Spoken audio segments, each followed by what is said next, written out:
নমস্কার বন্ধুরা, আজ আমি বানাবো ধোসা ইডলি খাওয়ার জন্য নারকেলের চাটনি। তার জন্য নিয়ে নিয়েছি একটা নারকেল কুড়িয়ে নিয়েছি, তেঁতুল ভিজিয়ে দিয়েছি, ধনেপাতা, কাঁচা লঙ্কা, আদা, রোস্টেড ছোলার ডাল, নুন, চিনি, তেল।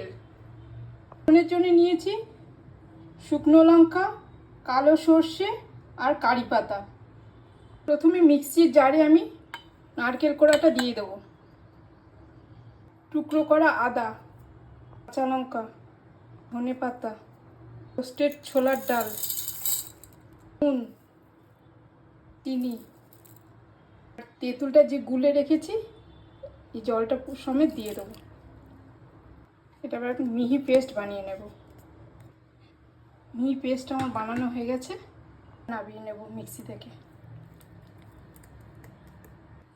বাটিতে আমি নামিয়ে নিয়েছি, রেডি করে নিচ্ছি। প্রথমে তেল দিয়ে দিলাম, তেল গরম হয়ে গেছে, আমি শুকনো লঙ্কা দুটো দিয়ে দেবো। প্রথমে দিয়ে দেবো সর্ষেগুলো, কারি পাতাগুলো হয়ে গেছে। আর এই নারকেলের পেস্টটার উপর ঢেলে দেবো। নারকেলের চাটনি আমার হয়ে গেছে। এবার ইডলি ধোসার সাথে পরিবেশন করব। নমস্কার।